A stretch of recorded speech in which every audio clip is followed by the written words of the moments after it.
사사기 20장 1절부터 7절 말씀입니다. 시작.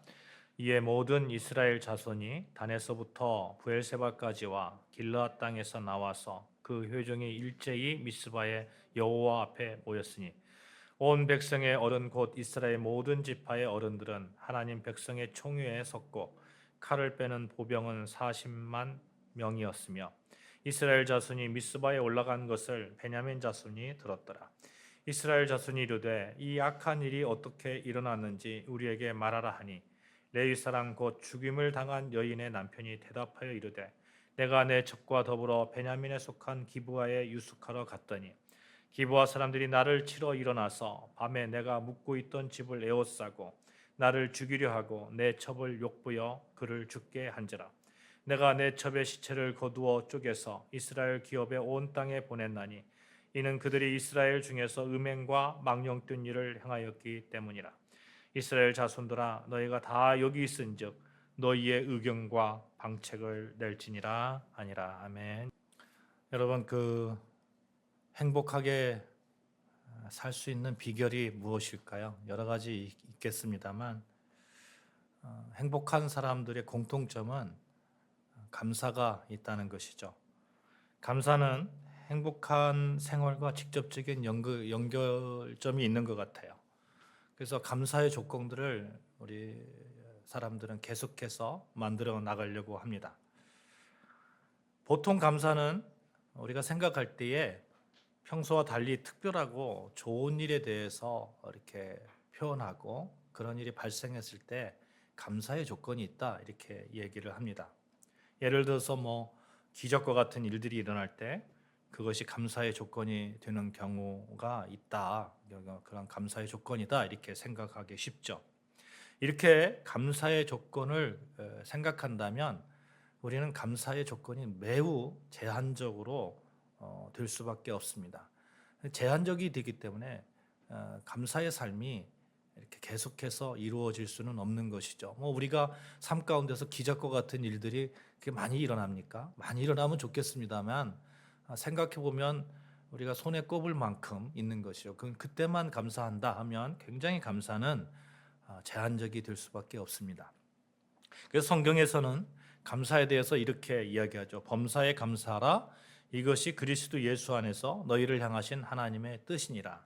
하나님 뜻이 우리에게 있는데 하나님의 자녀에게 대한, 아버지가 자녀에게 대한 뜻이 있잖아요. 마찬가지로 하나님도 우리에게 뜻이 있는데 그 뜻이 뭐냐면 범사에 감사하는 것이다 이렇게 말씀하고 있습니다. 범사에 감사한다는 얘기는 기쁠 때나 슬플 때나 잘못 될 때나 잘 될 때나 언제나 감사한다는 것이죠. 왜 그렇게 할 수 있습니까? 하나님의 뜻이기 때문에 그렇고 하나님에 대한 주권을 인정하는 그러한 믿음이 있기 때문에 그렇게 할 수 있는 것이죠. 하나님을 아버지로 두었는데 무엇이 두렵냐는 것이에요. 무엇이 잘못되었다고 생각하느냐 하는 것입니다.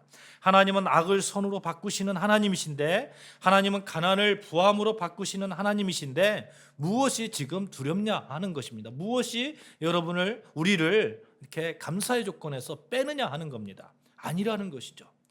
하나님의 주권을 인정하는 그런 신앙은 언제나 감사할 수밖에 없습니다. 범사에 감사할 수밖에 없습니다. 그래서 바울이 그러죠. 나는 어떠한 형편에든지 자족하는 것을 배웠습니다. 나는 비천에 처하는 것도 처해보기도 했고 풍요로움도 누려봤습니다. 나는 배고픔도 당해봤고 배부름도 느꼈습니다. 나는 풍부와 궁핍 모두를 압니다. 이 모든 것들 가운데 제가 깨달은 것이 있습니다. 내게 능력 주시는 자 안에서 내가 모든 것을 할 수 있습니다. 여러분, 바울의 이 말이 우리에게 그대로 적용되어야 될 줄로 믿습니다. 저는 바울의 이 고백이 저의 삶을 한번 이렇게 바울의 고백과 한번 이렇게 투영시켜 봤어요. 바울이 했던 말하고 너무 비슷한 거예요. 어떠한 현정편에도 자족하는 것을 배웠던 것 같아요. 비천에 처하기도 해봤고 풍요로움도 누려봤고 배고픔도 당해봤고 배부름도 누렸고 풍부와 궁핍 모든 걸 다 겪어본 것 같습니다. 그 가운데서 내게 능력 주시는 자 안에서 내가 모든 것을 할 수 있다는 이 바울의 고백이 정말 가슴 깊이 이렇게 파고드는 것이죠. 내가 이 바울의 고백과 같은 그런 신앙을 가지고 일평생 살 수 있다면 얼마나 감사하는 삶을 살 수 있을까? 어떠한 형편이든지 나는 나의 주인 되시는 하나님 아버지의 은혜 가운데 넉넉하게 감사하는 삶을 살 수 있지 않을까? 사랑하는 여러분, 바울의 고백이 여러분의 고백이 되시기를 주님의 이름으로 축복합니다. 이 믿음의 고백 앞에서 우리는 아무것도 염려하지 않고 다만 모든 일에 기도와 간구로 우리가 구할 것을 미리 받은 것으로 알고 감사함으로 하나님께 아뢰올 수 있고, 모든 지각에 뛰어난 하나님의 평강이 그리스도 예수 안에서 우리의 생각과 마음을 지키실 것입니다. 그러니 감사할 수 있는 것이죠. 우리의 일상이 감사일 수밖에 없는 것입니다. 매일 아침 일어나서 공기를 마시는 것 감사입니다. 주일 아침 이렇게 보고 싶은 분들이 함께 하면서 하나님께 예배를 드리는 모습, 이 모습이 감사입니다. 시원한 냉수 한 잔 마시면서 시원함을 느끼는 것이 감사입니다.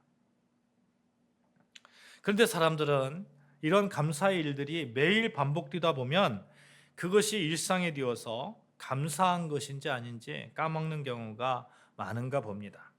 이스라엘 백성들을 한번 보십시오. 이스라엘 백성들이 광야를 지날 때 그들이 만나를 먹었잖아요. 배고픈 가운데 너무 배고프니까 하나님 우리가 배고픕니다. 먹을 것 좀 주세요. 그러니까 하나님께서 만나를 허락하셨어요. 만나의 시작은 기적이었습니다. 만나는 밤이슬과 함께 내렸습니다. 얼마나 맛있던지 성경에서 보면 출애굽기 16장에 보면 꿀 섞은 과자와 같더라 이렇게 표현하고 있거든요. 꿀을 섞은 과자처럼 그렇게 맛있었던 거예요. 그런데 그렇게 기적과 같은 만나의 제공이 매일 반복되다 보니까 이스라엘 백성들은 자기는 매일 만나만 먹는다고 오히려 불평했습니다. 우리도 어쩌면 그러지 않을까요? 우리도 여러분이 당연하다고 생각하는 것이 혹시 당연한 일이 아닐지도 모릅니다. 이 말은 우리의 일상 속에서 숨겨진 하나님의 기적으로 가득하다는 이야기죠. 일상에서 기적을 발견해서 감사할 수 있다면 얼마나 좋을까요? 물 한 잔 마시면서도 감사할 수 있다면, 나무 그늘 아래에서 쉬고 있어도 그것이 기적과 같은 감사다고 이렇게 감사할 수 있다면 얼마나 좋을까요? 저는 여러분이 늘 감사하는 하나님의 사람으로 우뚝 서시기를 주님의 이름으로 축복합니다. 1년에 우리가 감사절을 2번 지냅니다. 한 번은 추수감사절이 있고 한 번은 맥주감사절이죠. 우리가 우리 교회에서는 추수감사절을 지킵니다. 맥주감사절은 우리가 그냥 쑥 지나가는 그런 경우가 많아요. 다음 주에는 맥주감사절인데 우리가 하나님의 은혜로 살고 있다는 그 마음, 그 신앙의 고백만큼은 우리가 놓치지 말자고요. 우리 같이 이렇게 인사합시다. 감사합니다 하나님. 시작. 감사합니다 하나님. 우리가 감사하는 그런 삶을 늘 하나님께 고백하는 그 믿음의 신앙, 그 믿음은 꼭 지켜가는 그러한 감사절이 되어서 다음 주를 준비하시길 바랍니다. 지난주에 이어서 사사기를 보겠습니다. 지난주에 사사기 19장을 살펴보면서 한 레위 사람의 첩의 죽은 시체를 이렇게 12토막을 내어서 각 지파에게 보내는 모습들, 그런 사회적인 분위기 속에서도 황무지에 핀 꽃처럼 그렇게 하나님의 사람으로 사랑을 베풀며 자기 삶을 성실히 살았던 한 노인을 살펴보았습니다. 오늘은 계속해서 20장으로 그 전개 과정이 이렇게 우리가 살펴볼 것인데, 여러분 급하거나 흥분할 때 여러분 어떻게 하십니까? 뭐 뜻하지 않은 그런 일이 생겼어요. 당황하는 때에 여러분 어떻게 하십니까?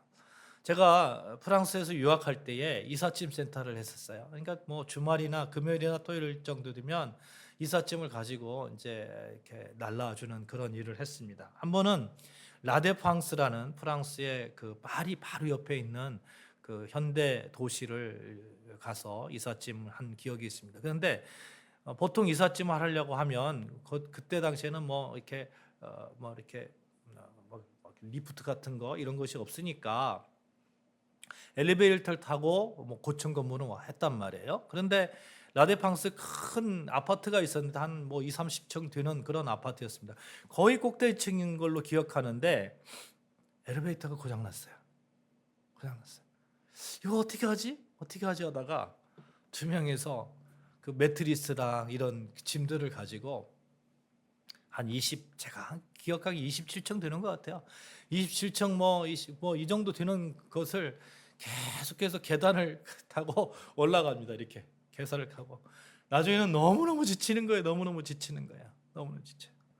그래가지고 꼭대기까지 그 집까지 딱 올라가서 배를 눌렀는데 안 나오는 거예요. 안 나오는 거예요. 순간적으로 어떤 생각이 들었냐면 내가 잘 왔나? 이런 생각이 든 거예요. 내가 혹시 번지수를 잘못 찾지 않았나? 잘못 왔나? 이런 생각이 드는 거예요. 그런 다행히 잘 찾아갔던 그런 기억이 있습니다. 여러분, 우리가 그런 일들이 자주 겪죠. 급해가지고 너무 순간적으로 일을 벌였는데 그게 잘못 되었을 때에 당황하는 그런 일들을 많이 보게 됩니다. 여러분, 우리가 급하거나 그래서 흥분된 상태, 그때일 때에 더욱 차분하게 생각할 틈을 가져야 될 줄로 믿습니다. 차분하게 생각하면서 하나님께 기도하면서 이게 맞습니까? 하나님 좀 내가 급한 상황인데 내 결정이 하나님 보시기에 합당한 결정이 될 수 있도록 하나님 도와주시옵소서. 이런 기도가 되어야 될 줄로 믿습니다. 이게 없으면 우리가 순간적으로 흥분하면 실수하기 마련입니다. 며칠 전에 여러분 이런 그 일이 있었죠. 며칠 전에 그 삼척 모노레일 사건 아십니까? 이게 기사에 이렇게 탁 떴었는데 한 여성 BJ가 모노레일 티켓을 샀다가 환불하는 과정에서 매표소 직원과 실랑이를 벌입니다. 그 가운데 영상이 이제 찍힌 BJ니까 영상을 찍을 거 아니에요. 영상을 막 찍으면서 제가 안 타려고 합니다. 바꿔주세요. 계속 직원이 말하고 하는 거예요. 왜 안 타려고 하는데요? 이유가 뭔데요? 뭐 이래 왜 바꿔 환불하려고 하는데요? 그러니까 안 타려고 하니까 환불하는 것이죠. 그러니까 마감됐다니까요. 막 이러면서 안 해주려 그래요. 결국에는 이제 환불을 이렇게 해줬습니다. 해줬는데 해주면서 이제 나오는데. 이 마이크가 있잖아요. 매포소 마이크에 대고 뭐 미친 똘 이런 식으로 얘기를 하는 거예요. 욕을 한 거예요. 욕을. 그게 BJ니까 영상을 이렇게 찍고 있다가 계속해서 이렇게 찍힌 거예요. 난리 났지 않겠습니까? 난리 났죠. 그것 때문에 이 직원이 징계를 당했다 하는 내용을 봤습니다만 실랑이가 벌어지고 화가 나니까 흥분하니까 그냥 툭 튀어나왔겠죠. 툭 튀어나왔을 겁니다. 그래서 우리는 늘 지나치게 흥분해서 감당하기 어려운 결정을 하거나 과격한 행동을 할 수 있다는 것을 늘 인지를 해야 돼요. 내가 그런 사람이다. 나는 그런 성품을 가지고 있는 사람이다 생각하고 어떤 결정, 더군다나 중요한 결정을 할 때는 반드시 기도하고 해야 될 줄로 믿습니다. 아멘.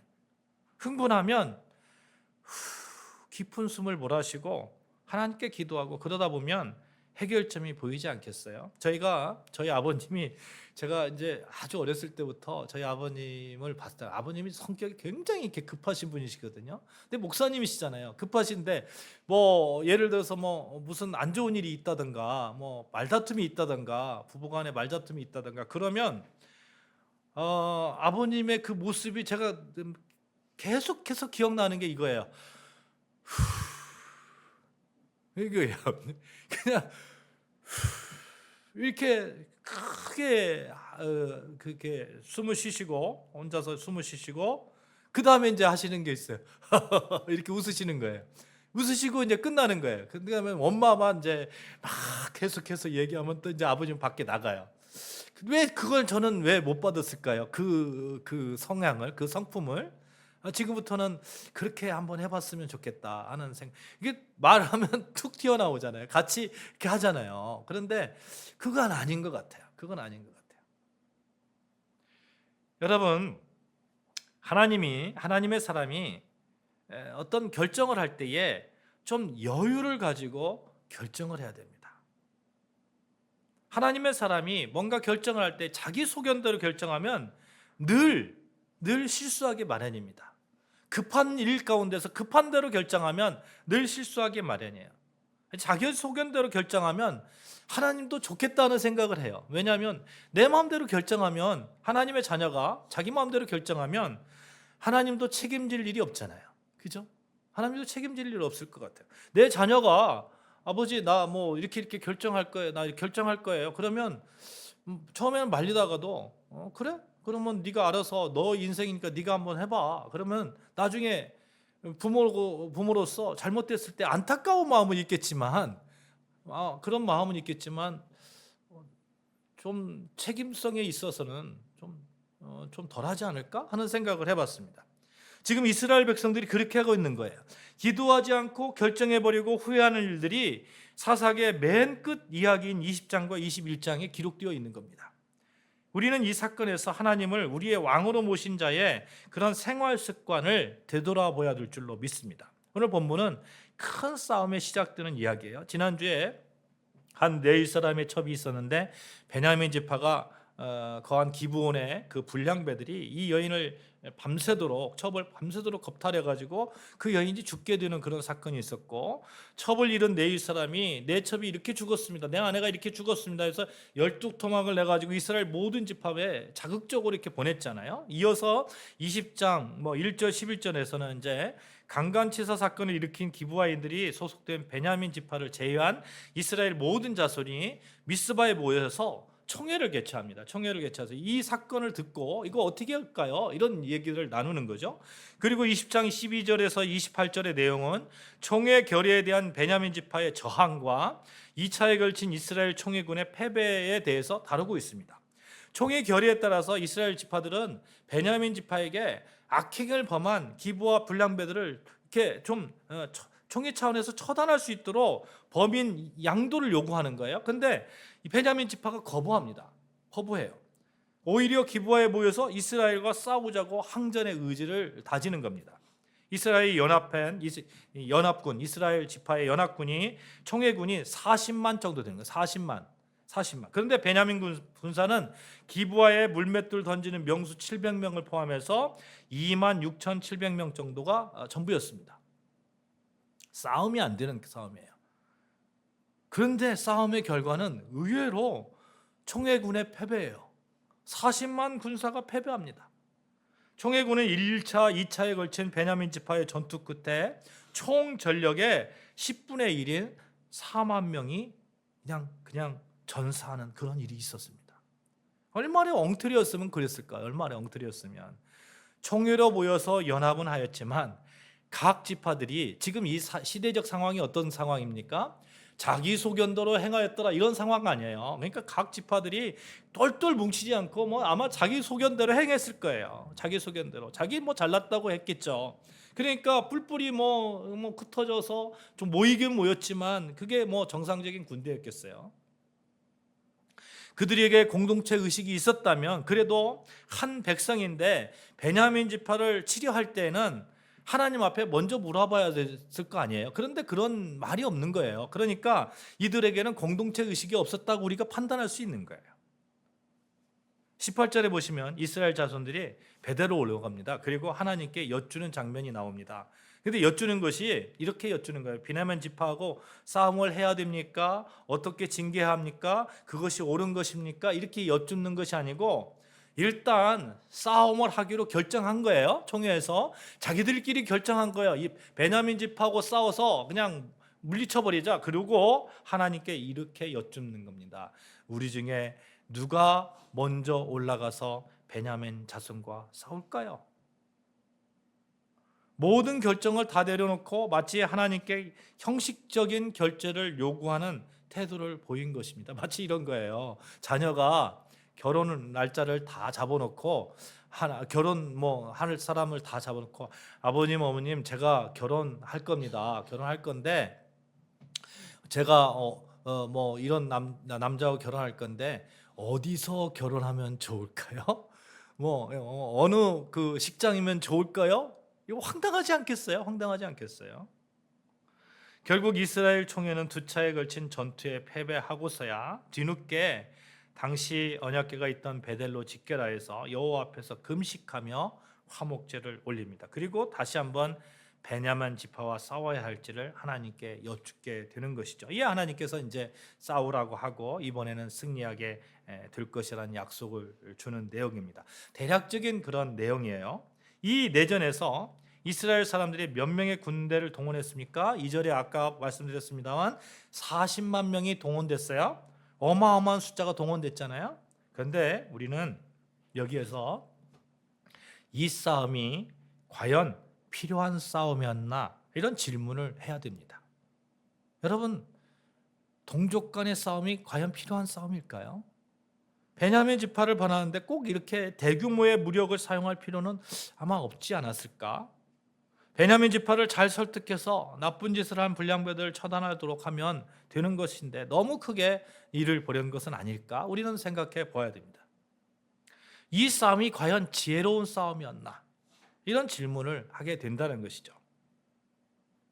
이때는 이스라엘 백성들이 그 사사기 17장에 보면 우리가 삼손의 이야기가 나오잖아요. 삼손의 이야기가 이스라엘 삼손의 이야기, 이 이스라엘의 사사의 이야기를 다루는 내용이 이게 17장까지인데 그 이후의 이야기는 부록격이에요. 부록격. 그러니까 부록은 그 성격이 뭐냐면 시대 순서와 상관없이 기록되는 그 특징을 가지고 있잖아요. 다시 말하면 이 삼손 이후의 17장부터의 이야기는 사사기의 뒤에 있기 때문에 우리가 시대 순으로 이렇게 쭉 가서 삼손 다음에 이런 일이 있었다 이런 게 아니라 이런 얘기가 아니라 부록격이니까 어느 시점에 이게 있었던 내용이다 하는 것을 우리가 추측해 볼 수 있는 거잖아요. 이게 28절 한번 볼까요? 28절 같이 봉독해 보겠습니다. 시작. 아론의 손자인 엘르아살의 아들 비느하스가 그 앞에 모시고 섰더라. 이스라엘 자손들이 여쭈기를 우리가 다시 나와 내 형제 베냐민 자손과 싸우리까 말리까 하니 여호와께서 이르시되 올라가라. 내일은 내가 그를 내 손에 넘겨주리라 하시는지라. 제사장이었던 비느하스, 이 사람이 어느 시대의 사람이었나 하는 거예요. 모세 때의 인물입니다. 모세 때. 그는 모세와 함께 광야에서 이미 활동을 시작했던 사람이에요. 이스라엘 백성이 가나안 복지에 들어가기 직전 시딤이라는 곳에 있었는데 그때 모함 여자들과 음행하는 그런 죄를 저지르는 일이 있었습니다. 이때 비느하스가 창을 들고 일어나서 음행하는 사람들을 처단한 일이 민수기 25장에 기록되어 있어요. 그러니까 모세 시대의 인물이 이때 제사장이었다면 이때는 사사 시대의 초기일까요? 아니면 삼손 이후의 일일까요? 사사 시대의 초기 일이에요. 초기 일. 사사기를 기록한 사람이 사사 때는 왕이 없어서 이렇게 혼란스러웠다. 자기 소견대로 행하는 이런 모습이 이런 일이 있었다 하는 것을 이야기하기 위해서 부록격에 이런 그 이야기를 넣는 것이죠. 사사기 시대 초기, 그렇다면 아직도 정복해야 될 땅들이 많이 남아있는 그런 시기입니다.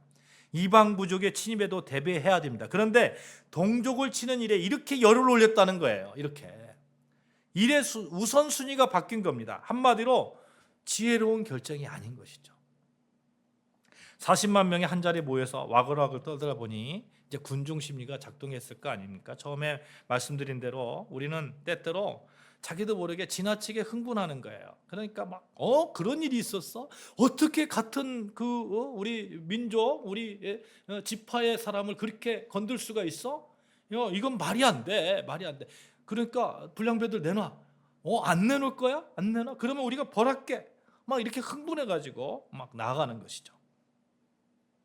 거기에 따르는 것은 후회입니다. 이스라엘 사람들은 이때 흥분해서 큰 싸움을 벌여서 베냐민 남자들의 씨를 말려 놓습니다. 오늘 본문을 잘 살펴보세요. 이스라엘 백성들이 모여서 기브아를 칠 것을 결정하는데 하나님께 물어보았다고 했습니까? 안 물어보았다고 했어요? 물어보기는 물어보았는데 반쪽짜리 물어보음입니다. 자기가 이미 결정해 놓고 스스로 결정해 놓고 하나님 누가 나가서 싸울까요? 이러니 연전연패인 겁니다. 이스라엘 군대 40만, 베냐민 군대 2만 6천 명, 누가 이겨야 됩니까? 40만 명이 당연히 이겨야 됩니다. 그런데 두 번이나 대패를 하는 거예요. 그런 다음에 기도하기 시작하는 겁니다. 그 다음에야 성소를 찾아가서 울면서 금식하면서 제사를 드리고 하나님께 물어본다는 거죠. 26절, 28절 같이 봉독합니다. 이에 온 이스라엘 자손 모든 백성이 올라가 베델에 이르러 울며 거기서 여호와 앞에 앉아서 그날이 저물도록 금식하고 번제와 화목제를 여호와 앞에 드리고 이스라엘 자손이 여호와께 물으니라. 그때에는 여호와의 언약궤가 거기 있고 아론의 손자인 엘르아살의 아들 비느하스가 그 앞에 모시고 섰더라. 이스라엘 자손이 여쭈기를 우리가 다시 나아가 내 형제 베냐민 자손과 싸우리까 말리리까 하니 이제는 싸울까 말까요? 이 얘기를 물어보잖아요. 이 얘기를 이 싸울까 말까요를 먼저 물어봤다면 어땠을까요? 먼저 물어봤다면 사랑하는 여러분, 무슨 일을 행할 때에 특별히 그것이 굉장한 중요한 일이라고 여겨진다면 반드시 하나님께 기도로 시작하시기를 주님의 이름으로 축복합니다. 하나님께 기도하고 결정하시는 삶의 방식이 여러분과 저의 삶의 방식, 아름다운 교회 교인들의 삶의 방식, 습관처럼 그렇게 살아가야 된다는 거예요. 이스라엘 백성들은 싸우기 전에 하나님께 물어봤어야 됩니다. 싸움에 지고 나서야, 전쟁에서 4만 명이나 죽고 나서야 하나님께 뜻을 물어보는 거예요. 싸울까요 말까요? 큰 결정. 이미 처음에는 싸울 것을 결정해 놓고 누가 나가서 싸울까요 이러다가 이제는 싸울까요 말까요? 몸이 아프면 처음부터 의사에게 가야지 자기 마음대로 뭐 이 약도 쓰고 저 약도 쓰고 하다가 그렇게 의사에게 가는 사람들이 좀 어리석다 이렇게 표현하잖아요. 이스라엘 사람들이 지금 그런 모습을 하고 있습니다. 만약 하나님께 먼저 물어보았다면 하나님께서 아마도 너희들이 힘써 싸울 필요가 있을까? 내가 그들을 벌하면 안 될까? 어떤 식으로든 그들이 회개하게끔 하면 안 될까? 이렇게 하나님께서 말씀하지 않으셨을까? 저는 그렇게 생각을 합니다. 어떻게 동족을 치게끔 놔뒀을까요? 40만 몇 명이 동원되어서 싸우는 것이 그렇게 쉬운 일도 아닙니다. 본문 10절에 보면 먼저 양식을 준비하는 일이 기록되어 있어요. 그 힘을 가지고 이방 민족과 싸웠더라면 훨씬 더 유익하지 않았을까요? 사실 이스라엘 민족은 하나님께 여쭈어 봤던 것이 아까 같이 읽었던 26절에서 28절 말씀에서 처음이 아니라고 말씀드렸어요. 18절에서도 이렇게 물어보고 하나님께서 뭐라고 말씀하십니까? 그래서 나가서 싸웠는데 졌습니다. 이해할 수 없는 참패예요. 15대 1이에요. 15대 1. 40만 대 22만 6천 정도 15대 1. 전사자가 2만 2천 명. 23절에 보면 이스라엘 자손이 올라가 여호와 앞에서 저물도록 울며 여호와께 여쭈어 이르되 또 여쭙니다. 23절에. 근데 또 나가서 또 싸워서 또 져요. 너무 이상한 거죠. 분명 하나님께 여쭈어는 보았는데 자기가 이미 결정해 놓고 엿듣는 거. 이걸 우리가 경계해야 된다 하는 겁니다. 이스라엘 백성들은 중요한 결정을 자기들이 미리 해 놓았습니다. 베냐민과 싸우자. 그렇게 해놓고 군대 다 소집해놓고 그 다음에 하나님 앞에서 물어봅니다. 다 결정해놓고 두 번 일을 이렇게 결정하고 그 다음에 28절에 되어서야 이제야 기도의 내용이 바뀌는 그런 모습을 보게 되죠. 우리도 그런 식의 기도를 하지 않는가 한번 이 시간 우리 자신을 돌아봤으면 좋겠습니다. 하나님, 나 이거 하기로 결정했으니까 도와주세요. 이런 거죠. 하나님, 이것을 해야 할까요, 말까요? 먼저 이렇게 기도해야 되는 거 아닐까요? 그 다음에 하나님께서 하라고 하셨으니까 하나님이 도와주셔야 되지 않습니까? 하나님이 이렇게 길을 열어주셔야 되지 않습니까? 이런 기도가 우리가 좀 기도를 할 때 더 하나님께 당당하게 요구할 수도 있고 그렇지 않습니까? 건축 설계하시는 분들이 제일 싫어하시는 분들이 그런 분들이라고 하더라고요. 이게 막 집을 자기 마음대로 이렇게 막 다 이렇게 해달라, 이렇게 해달라, 이렇게 해달라 다 하는 거예요. 그런데 말이 안 맞는 거예요. 이게 말이 안 맞는 거예요. 이스라엘 백성들은 이런 점에서 틀린 것이죠. 베냐민과 전쟁을 하면서 기도도 하고 울기도 하고 금식도 하고 번제도 드리고 화목제도 드렸지만 정작 그보다 더 중요한 것을 빼뜨렸습니다. 베냐민과 전쟁을 하는 것이 옳습니까? 하나님께 기도하는 거였습니다. 사랑하는 여러분, 말씀을 정리하겠습니다. 이스라엘 사람들은 이상하다 할 정도로 지나치게 흥분해서 하나님께 묻지도 않고 40만 명이 동원되어서 베냐민 자손을 치려고 나섰습니다. 하나님께 여쭈어 보지도 않았죠. 여쭙는다는 것은 그 기도가 사실은 이미 결정해 놓고 하나님께 통보하는 그런 기도였습니다. 지극히 자기 중심적인 기도였습니다. 그 결과 이스라엘과 싸운 베냐민 자손은 어떻게 됐습니까? 이스라엘 베냐민 지파 거의 막 씨를 말릴 정도로 그렇게 죽임을 당하고, 베냐민 지파도 마찬가지예요. 2만 6천명을 가지고 40만 명이 모인 그런 동족과 왜 싸우겠다고 했는지 좀 도저히 이해가 안 갑니다. 우리는 기도할 때 하나님, 나 이런 일을 하려고 합니다. 이 일이 하나님이 원하시는 일입니까? 하나님께 영광이 되는 일입니까? 알려주십시오. 그렇다면 하나님 도와주십시오. 이런 기도가 우리의 기도의 습관이 되어야 될 줄로 믿습니다. 하나님께 처음부터 엽죽고 기도하고 나아가면 승리할 줄로 믿습니다. 하나님 도와주십시오. 하나님, 이 일을 하는데 하나님께서 허락하신 일이 아닙니까? 그러면 하나님 도와주셔야 되지 않습니까? 이런 기도를 하려면 처음부터 하나님 이거 할까요 말까요?